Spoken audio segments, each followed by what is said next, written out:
আৰক্ষীৰ বেহুফলী প্ৰতিবাদ দৰং জিলা ছাত্ৰ সন্থাৰ অসম চৰকাৰৰ মাধ্যম বিৰোধী সিদ্ধান্তৰ বিৰোধিতা জাতি বিৰোধী সিদ্ধান্ত আখ্যা দৰং জিলা ছাত্ৰ সন্থাৰ অসম চৰকাৰে যেতিয়ালৈ অসমীয়া মাধ্যম বিৰোধী সিদ্ধান্ত প্ৰত্যাহাৰ নকৰে তেতিয়ালৈ ইয়াৰ তীব্ৰ বিৰোধ কৰিব ছাত্ৰ সন্থাই আজি দৰং জিলা ছাত্ৰ সন্থাই শতাধিক ছাত্ৰ ছাত্ৰীক লৈ 15 নম্বৰ ৰাষ্ট্ৰীয় ঘাইপথত বিক্ষোভ প্ৰদৰ্শন কৰে দৰং আৰক্ষীয়ে বাধা দিয়াৰ পিছতো আৰক্ষীৰ বেহুফলী প্ৰতিবাদ দৰং জিলা ছাত্ৰ সন্থাৰ প্ৰতিবাদী ছাত্ৰ ছাত্ৰীক নেতৃত্ব দি সদৌ অসম ছাত্ৰ সন্থাৰ উপ সভাপতি খনিন্দ্ৰ ৰাজবংশীয়ে মুখ্যমন্ত্ৰী আৰু শিক্ষামন্ত্ৰীয়ে অসমীয়া ৰাইজৰ মতক আওকাণ কৰি মাধ্যম বিৰোধী যি সিদ্ধান্ত গ্ৰহণ কৰিব বিচাৰিছে সুদূৰ ভৱিষ্যতে ই গণ আন্দোলনলৈ পৰিৱৰ্তিত হ'ব ইয়াৰ উপৰিও সদৌ অসম ছাত্ৰ সন্থাৰ কাৰ্যনিৰ্বাহক সদস্য পৰাগ চহৰীয়াই অসমৰ শিক্ষামন্ত্ৰীক পুতলা মন্ত্ৰী হিচাপে অভিহিত কৰিছে অসম চৰকাৰৰ মাধ্যম বিৰোধী সিদ্ধান্তৰ যেতিয়ালৈকে সলনি নকৰে তেতিয়ালৈ সদৌ অসম ছাত্ৰ সন্থাই ইয়াৰ বিৰোধী আন্দোলন কৰি থাকিব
জনগোষ্ঠীয় ভাষাসমূহ বাহাল ৰাখক জনগোষ্ঠীয় মাধ্যম বাহাল ৰাখক অসমীয়া মাধ্যম বাহাল ৰাখক ইনকলাব জিন্দাবাদ অসমীয়া মাধ্যম বিৰোধী অসম চৰকাৰ হাই হাই অসমীয়া মাধ্যম বিৰোধী অসম চৰকাৰ হাই হাই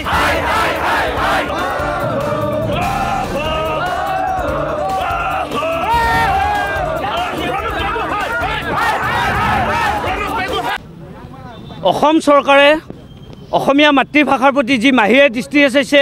তেওঁলোকে অসমতে অসমীয়া মাধ্যমত তেওঁলোকে পাঠ্যক্ৰম বন্ধ কৰা যি কূট কৌশল ৰচনা কৰিছে ইয়াক আমি সদৌ অসম ছাত্ৰ সন্থাই ধিক্কাৰ দিছোঁ গৰিহণাই দিছোঁ আৰু সমান্তৰালভাৱে আজি সমগ্ৰ অসম জুৰি আমি বিক্ষোভ কাৰ্যসূচী ৰূপায়ণ কৰিছোঁ আৰু এই বিক্ষোভ কাৰ্যসূচী স্থানৰ পৰা অসমৰ মাননীয় মুখ্যমন্ত্ৰী শিক্ষামন্ত্ৰী আৰু অসম চৰকাৰলৈকে আমি দাবী জনাইছোঁ এই অসমীয়া মাধ্যম বিৰোধী যি সিদ্ধান্ত লৈছে অনতিপলমে আপোনালোকে প্ৰত্যাহাৰ কৰিব লাগিব অসমত অসমীয়া মাধ্যম বড়ো মাধ্যম আৰু জনগোষ্ঠীয় মাধ্যমৰ পাঠ্যক্ৰম আমাৰ ইয়াত প্ৰৱৰ্তন হ'ব লাগিব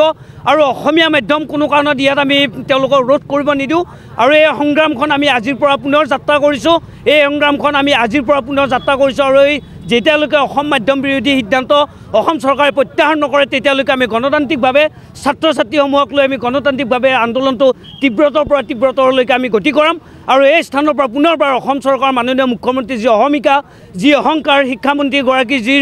নিৰ্লিপ্ততা তেওঁলোকক আমি সাৱধান কৰি দিছোঁ অসমৰ ৰাইজৰ কথা শুনক আৰু অসমীয়া মাধ্যম অসমত প্ৰৱৰ্তন হ'ব লাগিব আৰু নতুন এডুকেশ্যন পলিচিয়ে হওক আমাৰ যিসমূহ শিক্ষা আয়োগসমূহ আছে পুৰণা শিক্ষা আয়োগসমূহ আৰু বৰ্তমান যি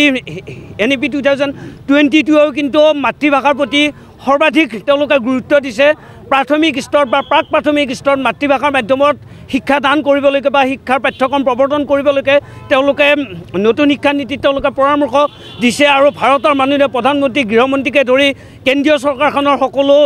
চৰকাৰী মুৰব্বীসকলে অসমীয়া মাধ্যম হওক বা নিজ নিজ মাতৃভাষাত শিক্ষাৰ পাঠ্যক্ৰম প্ৰৱৰ্তন কৰাটো বিচাৰিছে কিন্তু অসম চৰকাৰত অসমৰ শিক্ষামন্ত্ৰীগৰাকীয়ে অসমৰ চৰম অহংকাৰী মুখ্যমন্ত্ৰীগৰাকীয়ে তেখেতে নিজে সিদ্ধান্ত গ্ৰহণ কৰিছে আৰু এই সিদ্ধান্ত আমি কেতিয়াও মানি নলওঁ অসমত অসমীয়া মাতৃভাষাৰ পাঠ্যক্ৰম প্ৰৱৰ্তন হ'ব লাগিব অসমত আমাৰ বড়ো জনগোষ্ঠীয় পাঠ্যক্ৰম বা মাধ্যম প্ৰৱৰ্তন হ'ব লাগিব আৰু যেতিয়ালৈকে এই সিদ্ধান্ত বাতিল নকৰে তেতিয়ালৈকে আমাৰ এই সংগ্ৰামৰ ধাৰা অব্যাহত থাকিব চাওক নিশ্চয় চাওক এই চৰকাৰখন আমি কৈছোঁ যে এই চৰকাৰখনে গণতন্ত্ৰত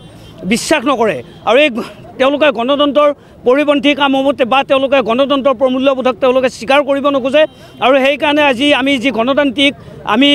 শান্তিপূৰ্ণভাৱে গণতান্ত্ৰিক আন্দোলনক তেওঁলোকে মুখিমূৰ কৰাৰ কাৰণে তেওঁলোকে বাধা প্ৰদান কৰিছে তৎসত্ত্বেও আমাৰ ছাত্ৰকৰ্মীসকলে সেই বাধা উফৰি আহি আজি আমি ৰাজপথত বিক্ষোভ কৰিছোঁ চাওক মাতৃভাষা মাধ্যমত শিক্ষা গ্ৰহণ প্ৰতিগৰাকী শিশুৰ অধিকাৰ আৰু এই অধিকাৰক বঞ্চিত কৰি বৰ্তমানৰ অসম চৰকাৰখনে মাতৃভাষা মাধ্যমত শিশুসকলক পঢ়াৰ পৰা বঞ্চিত কৰিছে আৰু তাৰ আমি বিৰোধিতা কৰিছোঁ কেবিনেট সমিতিৰ যি সিদ্ধান্ত অংক আৰু বিজ্ঞান বিষয়টো ইংৰাজী মাধ্যমত তেওঁলোকক পঢ়াবলৈ সিদ্ধান্ত কৰিছে এই সিদ্ধান্তটো আচলতে হঠকাৰী সিদ্ধান্ত আৰু যিটো সময়ত এই দেশৰ প্ৰধানমন্ত্ৰী বা গৃহমন্ত্ৰীগৰাকীয়ে ভাৰতৰ বিভিন্ন প্ৰান্তত গৈ মেডিকেল ইঞ্জিনিয়াৰিঙৰ পাঠ্যক্ৰম মাতৃভাষাত পঢ়োৱাৰ ব্যৱস্থা কৰিছে সেই সময়তে কিন্তু অসমৰ এই বিন তুগলক ৰূপী যিগৰাকী শিক্ষামন্ত্ৰী আছে আৰু এগৰাকী অদূৰদৰ্শী সম্পন্ন যিগৰাকী মুখ্যমন্ত্ৰী তেখেতসকলৰ নিৰ্দেশত বা তেখেতসকলৰ পৰিকল্পনাতেই বৰ্তমান অসমীয়া মাধ্যম বা মাতৃভাষা মাধ্যম ধ্বংসৰ যি ষড়যন্ত্ৰ চলিছে এই ষড়যন্ত্ৰত আমি কোনো কাৰণতে হ'ব নিদিওঁ আৰু সদৌ অসম ছাত্ৰ সন্থাই পুনৰ এই আন্দোলনৰ কাৰ্যসূচী হাতত লৈছে আমি এটা কথাই ক'ব বিচাৰিছোঁ যে মাতৃভাষা মাধ্যমত আমাৰ ছাত্ৰ ছাত্ৰীসকলে অধ্যয়ন কৰিব পাৰিব লাগিব আৰু চৰকাৰখনে জোৰ জুলুম কৰি কোনো এটা ভাষা আমাৰ ওপৰত জাপি দিব নোৱাৰে এই কথাটো চৰকাৰে ইতিহাসটো অধ্যয়ন কৰিব লাগে যে ইয়াৰ আগত মাধ্যমৰ ওপৰত কেনেকুৱা ধৰণৰ ইয়াত আন্দোলন হৈছিল বা কোনে কি হৈছিল এই কথাখিনি কিন্তু মুখ্যমন্ত্ৰীগৰাকী বা শিক্ষামন্ত্ৰীগৰাকীয়ে গম পাব লাগে আৰু অসম চৰকাৰৰ যিগৰাকী পুতলা শিক্ষামন্ত্ৰী আছে সেই পুতলা শিক্ষামন্ত্ৰীগৰাকীয়ে কাৰোবাৰ আঙুলিৰ ঠাৰত নাচি থাকে তেওঁৰ নিজস্ব বোলা কোনো বস্তু নাই আৰু তেখেতসকলৰ এই নীতিৰ ফলতেই বৰ্তমান সময়ত যিসকল মাতৃভাষা মাধ্যমত পঢ়িব লগা যিসকল ছাত্ৰ ছাত্ৰী আছে ছাত্ৰ ছাত্ৰীসকল বঞ্চিত কৰা হৈছে আচলতে এই বিজেপি চৰকাৰখনে আমাক ধ্বংসৰ মুখলৈ ঠেলি দিছে এটা প্ৰজন্মক ধ্বংসৰ মুখলৈ ঠেলি দিছে এই কথাটো অসম তথা অসমীয়া ৰাইজে কোনো কাৰণতে মানি ল'ব নোৱাৰে আৰু মাতৃভাষা মাধ্যম বিৰোধী সিদ্ধান্ত যেতিয়ালৈকে চৰকাৰখনে বাতিল নকৰিব তেতিয়ালৈকে আমাৰ সংগ্ৰাম চলি থাকিব